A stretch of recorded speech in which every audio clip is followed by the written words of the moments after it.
En 1904, William Borden se graduó de la escuela secundaria en Chicago.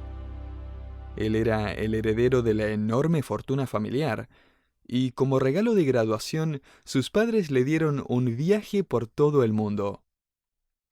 Antes de su graduación, William ya le había entregado su vida a Cristo. Ahora, como un joven de 16 años, viajando a través de Asia, el Medio Oriente y Europa, él sintió un creciente peso por los perdidos. Finalmente, Borden escribió a casa para decir: «He decidido dar mi vida al campo misionero». Al mismo tiempo, él escribió 2 palabras en la contratapa de su Biblia. Eran estas: «Sin reservas». Muchos pensaron que esta era una locura natural de su juventud y que pronto se le iba a pasar. Pero no fue así. William empezó sus estudios en la Universidad de Yale con el deseo de vivir para Cristo. Él se convirtió en un líder en la universidad y en la comunidad cristiana por su dedicación al Señor. Él en su diario personal escribió: «Di no al yo y sí al Señor todo el tiempo». Su ambición de irse como misionero a algún lugar donde el Evangelio no hubiera sido predicado nunca disminuyó. Eventualmente su visión se enfocó en los Kansu, una tribu en China. Su lugar en la sociedad, su gran fortuna y su herencia era el tema de mayor discusión entre sus amigos y familiares. Sin embargo, él seguía adelante. De hecho, después de graduarse de Yale, Borden escribió 2 palabras más en la contraportada de su Biblia: «Sin retorno». Manteniendo ese compromiso, Borden rechazó cada una de las ofertas lucrativas que le ofrecieron, incluyendo el dirigir la enorme empresa familiar. Por el contrario, él entró al seminario y después de completar sus estudios se fue inmediatamente a Egipto para aprender árabe, para prepararse así para una vida de ministerio en medio de los musulmanes en China. Sin embargo, él nunca sería capaz de llegar a China. Para sorpresa de todos los que sabían de su decisión de dejar su herencia y su fortuna y sus conexiones atrás, él se enfermó gravemente. Mientras él estaba en Egipto aprendiendo árabe, él contrajo meningitis. Y después de un mes, William Borden murió, siendo de tan solo 25 años de edad. Los titulares de los diarios reportaron las noticias del estudiante más famoso de Yale. Expertos y reporteros concluyeron que su sacrificio fue, entre comillas, un trágico desperdicio de una vida prometedora. Y como si hubiera anticipado toda la conmoción, antes de morir, William Borden abrió su Biblia y allí, donde él había escrito previamente esas afirmaciones de compromiso, él escribió 2 palabras más. Las descubrieron después de su muerte. Debajo de las palabras «sin reservas» y «sin retorno», él había escrito las palabras «sin remordimiento». A todo esto, William Borden no escribió las palabras «sin errores», «sin fracasos», «sin problemas», sino «sin remordimientos». Obviamente habían cosas que él y que cualquier creyente genuino desearía hacer de forma diferente. Pero él nunca se arrepintió de haber dedicado su vida al Señor. Nadie va a decir en su lecho de muerte: «Desearía haber gastado más horas en mi trabajo. Desearía haber firmado ese contrato. Desearía haber gastado más tiempo mirando televisión.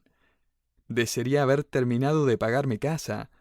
Desearía haberme preocupado más de mi jardín». No. Escucha a aquellos que se acercan a la línea de meta, tan cerca que pueden verla. Escuchen qué es lo que ellos dicen que es lo más importante.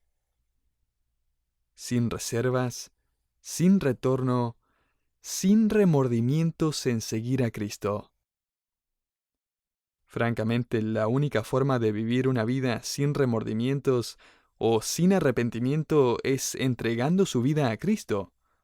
Cargar la cruz cada día, vivir enfocado en la tumba vacía de Cristo, anticipar el glorioso regreso de nuestro Señor. Ahora usted está a punto de escuchar a un envejecido apóstol Pablo revelando su deseo de vivir sin reservas, sin retorno y sin remordimiento. Lo encontrará en la carta a los Filipenses capítulo 2. Pablo acaba de terminar de animar a los creyentes a compartir la palabra de vida, a dejar de quejarse, a brillar como estrellas en la noche oscura para mostrar el camino hacia Jesucristo. Y ahora Pablo agrega este testimonio personal acerca de su propia perspectiva en la vida y ministerio. Note el versículo 16. Asidos de la palabra de vida, para que en el día de Cristo yo pueda gloriarme de que no he corrido en vano, ni en vano he trabajado. Dicho de otra manera, quiero que vivan el Evangelio, porque si lo hacen, mi vida no habrá sido en vano. No habrán sentimientos de arrepentimiento o remordimiento en mi ministerio entre ustedes. Y note también cómo él describe su vida aquí. Hay 3 metáforas que son usadas en este texto. Primero, Pablo se refiere a sí mismo como un corredor. Aquí él usa el verbo treco, el cual su audiencia filipense habría entendido muy bien. En cada ciudad griega, Filipos entre ellas, uno de los edificios claves era el gimnasio. El gimnasio era el lugar que servía como el club intelectual de la ciudad. El mismo Sócrates habría enseñado allí, junto con los profesores y filósofos del día. Era también, por supuesto, el lugar de los entrenamientos y competencias atléticas. Y Pablo evidentemente evangelizó en varios de ellos. Él va a referirse en sus cartas al boxeo, 1 Corintios 9:26, a los corredores que se esfuerzan a lo largo de la carrera para llegar a la meta, Filipenses 3:14, al juez que entrega la corona de laureles al ganador de la carrera, 2 Timoteo 4:8. Pablo conocía muy bien los juegos sísmicos en Corinto, los grandes juegos panjónicos en Éfeso y, por supuesto, los Juegos Olímpicos que se hacían cada 4 años.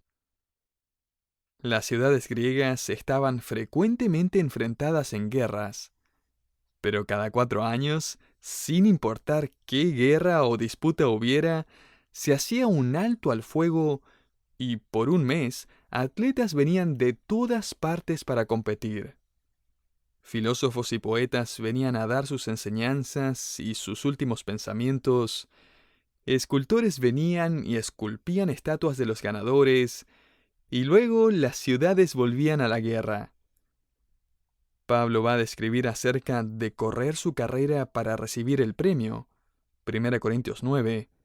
Él va a escribir a los Gálatas que él quería estar seguro que no estaba corriendo la carrera en vano, que ellos no estaban abandonando el Evangelio, Gálatas 2. Y ahora aquí, en Filipenses, él habla de sí mismo como si fuera un atleta que ha entregado su vida para prepararse para correr.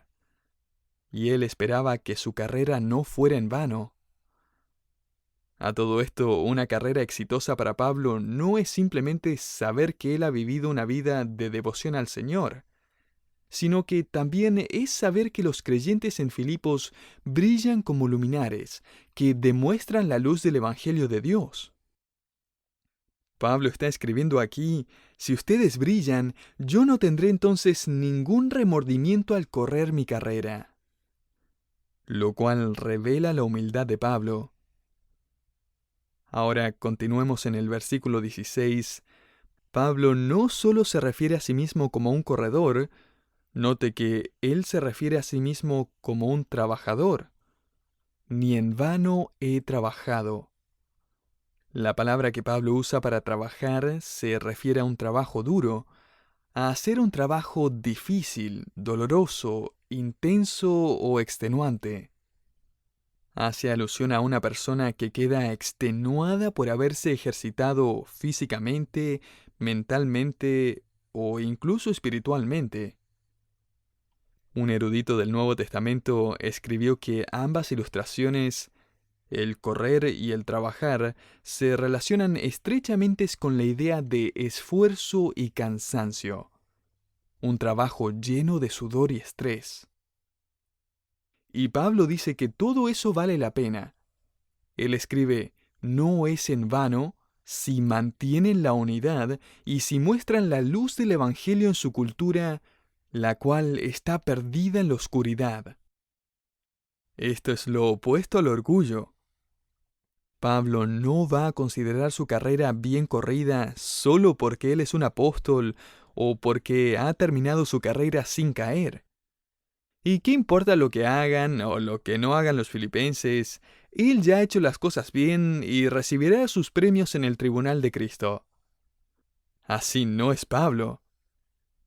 Tal como el apóstol Juan, su gozo más grande en la vida es ver a sus hijos espirituales caminar en la verdad. 3 Juan 1:4. Ahora, ¿cómo es que Pablo puede ponerlos por encima de sus propias necesidades? ¿Cómo puede alguien someter su vida a otros? Bueno, parte de la respuesta se encuentra en el hecho de que Pablo conoce que su sudor y su estrés no es el final de la historia. Noten el versículo 16, asidos de la palabra de vida, para que en el día de Cristo yo pueda gloriarme. La frase el día de Cristo ya ha sido usada en esta carta en el capítulo 1, versículo 6, y luego nuevamente en el versículo 10. Y permítame recordarle que el día de Cristo no es el mismo evento que el día del Señor, el cual se enfoca en el castigo de los que no se arrepienten durante los días de la tribulación. 1 Tesalonicenses 5, 2 al 3 y 2 Tesalonicenses 2, 1 al 8. El día del Señor será ese período de tiempo subsiguiente al rapto donde la ira de Dios será derramada sobre la tierra, mientras Él prepara el corazón de la nación de Israel para que le reciba en su segunda venida. El día del Señor también es una referencia al juicio sobre el mundo durante el tiempo de la tribulación. Sin embargo, el día de Cristo es una referencia al tribunal de Cristo, al final de la historia del mundo como lo conocemos. Es el tiempo para los creyentes no para que se decida si es que van al cielo o no, sino para ser premiados por la forma que vivieron sus vidas. 1 Corintios 3:8 y 2 Corintios 5:10. Permítame enfatizar una vez más, querido oyente, uno no entra al cielo por buenas obras. Efesios 2:8 al 9. Pero las obras de los creyentes van a ser evaluadas y luego premiadas. 1 Corintios 3:13 al 15. Pablo está diciendo aquí que él planea gloriarse en el hecho de que su esfuerzo va a traer frutos. Cuando los filipenses demuestren la humildad de Cristo y vivan en una manera digna del Evangelio. Pablo está esperando con ansias el tribunal de Cristo, el día de Cristo, y él espera sentir un gozo que llene su corazón al ver todo lo que Dios le permitió desarrollar en la vida de estos creyentes. Este es el gozo que siente una madre cuando su hijo vuelve a casa con una buena calificación, o cuando su hijo toca el piano frente a todos sus familiares, o cuando simplemente se gradúa del colegio. Pablo aquí es como un padre, y no puede esperar a gozarse mientras su carrera y su trabajo es evaluado. La meta por la cual Pablo está trabajando es el tribunal de Cristo. Las cadenas alrededor de sus muñecas, estando en prisión mientras él escribe esta carta, verdaderamente no le importan, porque él ya puede ver la meta final. Eso sí, Pablo tiene algo de ventaja. Él ya había visto el cielo. Recordará que Pablo ya había recibido un tour tempranero por el cielo. Y él escribe aquí con esa perspectiva y nos anima a nosotros, habiendo él ya oído la ovación de las huestes celestiales por aquellos que están todavía en carrera y por los creyentes que están llegando a casa al gozo de su Señor. Nosotros no tenemos ni la menor idea de cómo va a ser esa ovación, el ruido, el gozo, los cantos, las celebraciones en el cielo. Y si los ángeles en el cielo se regocijan en la salvación de cada pecador, Lucas 15:10, ¿puede imaginarse el gozo y la celebración mientras uno de los redimidos llega sano y salvo a casa? Permítame darle una ilustración de lo que podría esperarnos en aquel día. Por 2 años, Rick Hanson, un atleta parapléjico, literalmente dio la vuelta al mundo en su silla de ruedas. Su intención era crear conciencia y levantar fondos para la investigación de curas para los problemas a la médula espinal. Fue una travesía agotadora. Él recorrió kilómetro tras kilómetro. Sus manos se endurecieron con callos, sus piernas se llenaron de moretones, su espalda se llenó de ampollas, hasta que el 23 de mayo de 1987, Rick Hanson llegó de regreso a casa. En el último tramo de su travesía, cuando todavía se encontraba lejos, la gente se juntó para recibirlo. Y mientras él se acercaba, la muchedumbre era cada vez más grande en ambos lados de la carretera. Cientos de personas, y luego miles de personas, y luego cientos de miles de personas, todos aplaudiendo y llorando y ovacionando y tirando flores. Rick, en su silla de ruedas, fue hasta el estadio, donde miles de personas, entre ellos dignatarios nacionales e internacionales, estrellas de música, actores y actrices, familiares, amigos, y aquellos los suficientemente afortunados de obtener una entrada, esperaban allí expectantes. Mientras Rick se acercaba al estadio, las calles se volvieron imposibles de atravesar por la enorme multitud. Helicópteros atravesaban el cielo, la policía en sus autos y en motocicletas hacían lo posible para contener la multitud. Otros atletas en silla de ruedas se le unieron, siguiéndolo por detrás. Incluso sobre el ruido de la multitud se podía oír la ovación que venía desde el estadio. Rick atravesó las puertas del estadio y avanzó hacia el medio. Miles de personas gritaron de la emoción, saltando, gritando, aplaudiendo, todos ovacionándolos en bienvenida. La celebración fue increíble. Esta es una pequeña ilustración de lo que podría ser nuestra futura recepción y gozo, mientras lo que hemos esperado en fe se convierte en realidad. Y esa es la razón por la cual Pablo puede agregar con el mismo gozo aún otra ilustración. Porque él no solo se refiere a sí mismo como un corredor y como un trabajador, él se refiere a sí mismo como un sacrificio. Note el versículo 17. Y aunque sea derramado en libación sobre el sacrificio y servicio de vuestra fe, me gozo y me regocijo con todos vosotros. Asimismo, gozaos y regocijaos también vosotros conmigo. Pablo ya ha traído una ilustración desde el gimnasio y otra también desde el sitio de construcción, y ahora él nos trae una ilustración desde el sistema sacrificial. El mundo en aquel entonces entendía lo que era una libación. Era derramar un poco de bebida al suelo como para decir gracias a un dios o diosa. Sin embargo, Pablo tiene algo más significativo en mente. El sistema sacrificial del Antiguo Testamento podía ser dividido en 2 categorías: los sacrificios dulces y los no dulces. Los sacrificios no dulces tenían que ver con culpa, corrupción y pecado. Estos finalmente señalaban el sacrificio de Cristo y su expiación por nuestro pecado. Sin embargo, los sacrificios que eran dulces señalaban el amor de Cristo, sacrificios de adoración, alabanza. El vino se derramaba sobre el sacrificio que se encontraba en el altar. Esa ofrenda líquida agregaba un olor dulce, y era una ofrenda adicional, por así decirlo, que representaba el elemento de gratitud.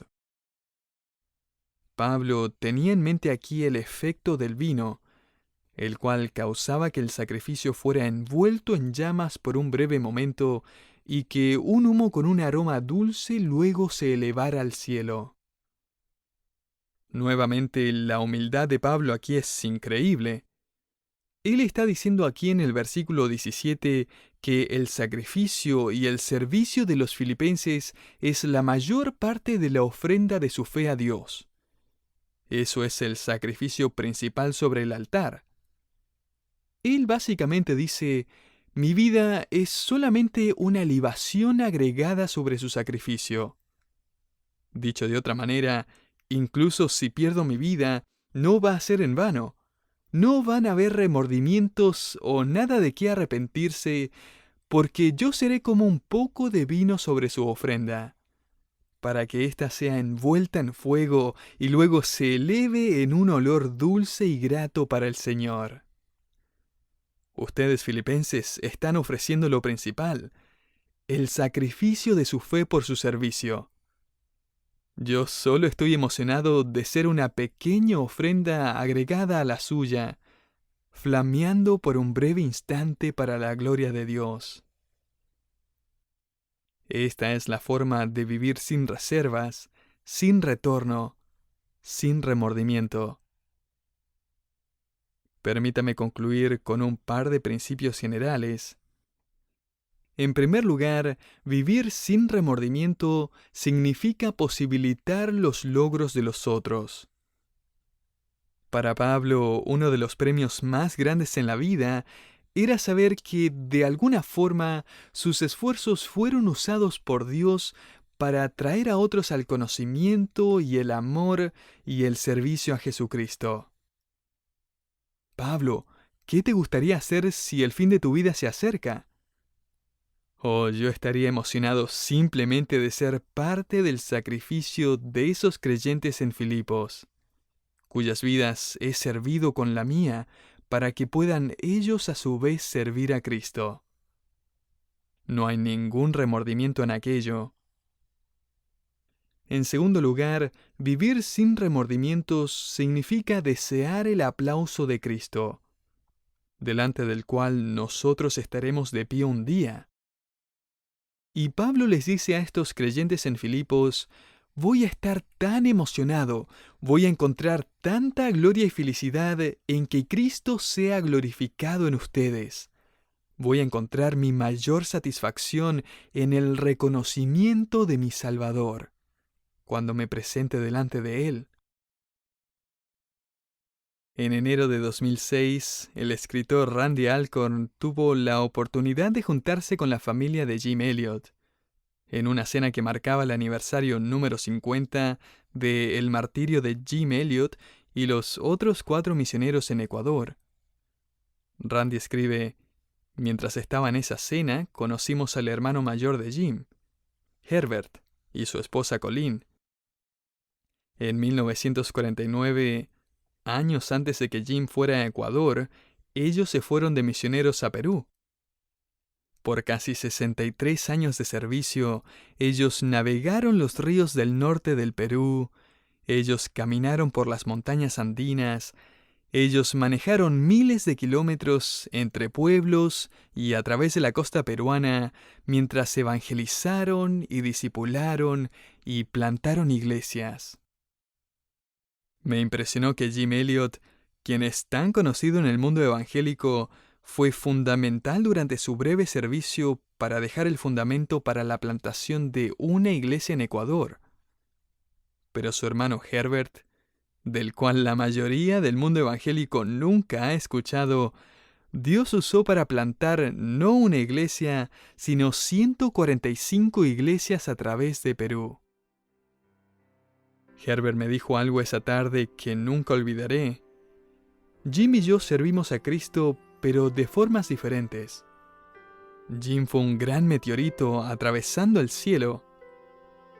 Randy escribió más tarde, pero distinto a su hermano, Herbert es una estrella que aparece noche tras noche, brillando fielmente en el cielo para la gloria de Dios. El premio de Jim Elliot en el cielo seguramente será considerable, pero no me sorprendería si descubrimos que el premio de Herbert y Colleen sea igualmente grande cuando estén de pie delante del Señor. Esta es la vida que Pablo ha descrito en estos pocos versículos. Para algunos es una breve llama que arde por unos momentos. Para otros es una vida de correr una larga carrera, trabajando con gran esfuerzo, como una pequeña estrella, brillando noche tras noche y siguiendo el curso que Dios ha trazado para ella, sin fanfarria, sin llamar mucho la atención. Pero de cualquier manera es un sacrificio para la gloria de Dios. Y el vivir de esa manera garantiza que será una vida no sin fracasos y no exenta de dificultades, pero que será una vida sin reservas, sin retorno y sin remordimiento.